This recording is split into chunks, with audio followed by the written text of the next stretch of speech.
What is up, everybody? Day 85, 90 Days of Greatness. We only got 5 days left, and today was a dedicated chest day. So we'll jump right in on this one. So I started off with the bench press. Of course, warmed up a lot because I've had injuries in the past with bench press. I've worked on my form a lot. I've worked on how I warm up a lot, and just to prevent the same thing from happening, because you got to learn from your mistakes, right? So I warmed up with the bar, a lot of warm-up sets. And I worked my way up. I didn't do 185 this time. I stopped at 175. It was just feeling good rep range. I'm not a power lifter. I'm bodybuilding, but it's fun to go kind of heavy with the bench press. But I ended up doing, I think it was about 6 total sets with working weights, meaning I hovered between 155 and 175, busting out anywhere between 6 to 12 reps. But that's where I went with the start of my chest workout. And then I did cable flies with the cables up high. I did 3 sets of, the first one was 10. I lowered the weight because it was a little too heavy, and the last 2 were 15. And then I did 3 sets of 12. But yeah, so I like to do cable flies from different angles. I know it hits your chest a little bit different. I don't know the exact science behind it. I just know I like to do a variety of cable flies. Then the next cable fly I did was underhand and lower. I did 3 sets of 15 slow and controlled. The last set of that one, I ended up doing a drop set. So I did 15 reps. I racked it.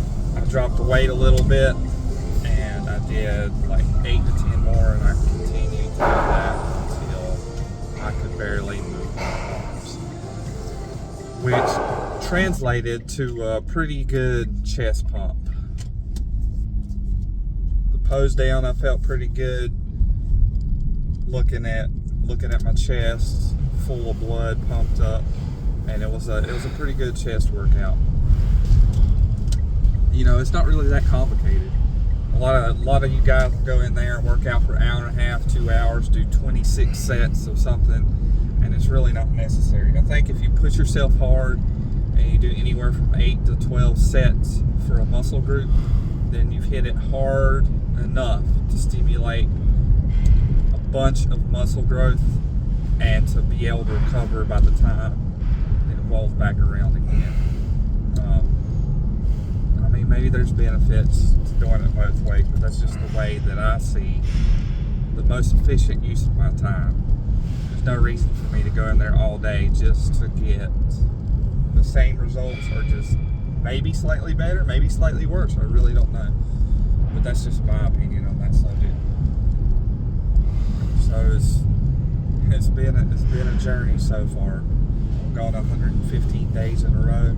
I started off with my 30-day shred, which was a pretty big success as far as setting the baseline, or giving myself a boost to get to the physique that I want, And when you see that, it builds a lot of confidence. So I would absolutely recommend just going back and watching the 30-day shred. 30 episodes. But there were up and downs in that one, but I just lost so much weight so quick, it felt really good. And I've been hovering around between 178 and 182 since then. My diet hasn't been perfect, of course it hasn't, but I've been trying to, I wasn't trying to drop all the way down to 160 in just a few months, because I don't think that would be good as far as maintaining the muscle that I've built. Finding that balance of eating the right foods so you can have a good workout, also lose weight, build muscle. It can get pretty complicated once you get down to the fine details. But enough of that.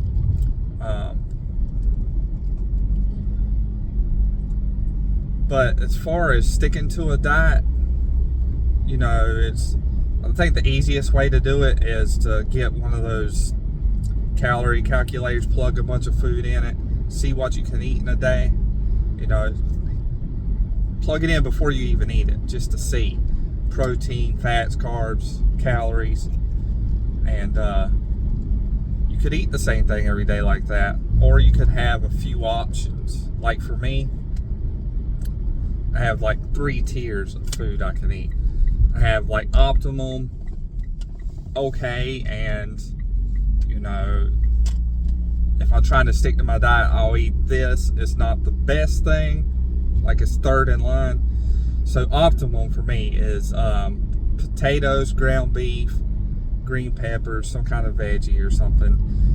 And if you do that right, it's about 600 to 700 calories and 60 to 70 grams of protein. It's like the perfect lunch and dinner.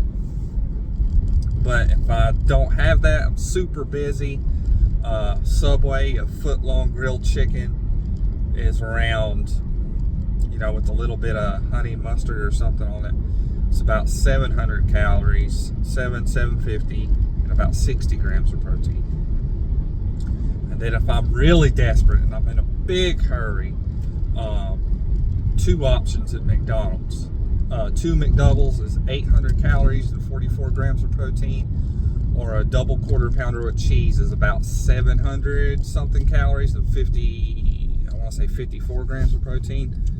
So if you have these options, you know, optimally, you know what you want to do, but you got to have some backup so you don't fall off completely, to keep you from going and buying a combo at McDonald's eating 1,300 calories. What's the point, guys? You know, just have some contingency plans when it comes to your diet. I think it'll go a long way. It's what's helped me maintain my weight, not as much lose the weight. But yeah, just a little advice there. Tomorrow is shoulders and abs. I've been wanting to kind of mix it up. I just don't want to re-injure myself, because the exercises I've been doing has kept me from getting injured, but it's also grown kind of stale. I don't know, maybe we'll try some different stuff in the gym tomorrow. But that's about all I got for you guys today. I hope you're having a productive one. I hope you hit the gym today, and if you haven't, I hope you plan on hitting it. And yeah, guys, stay great. I'll catch you next time.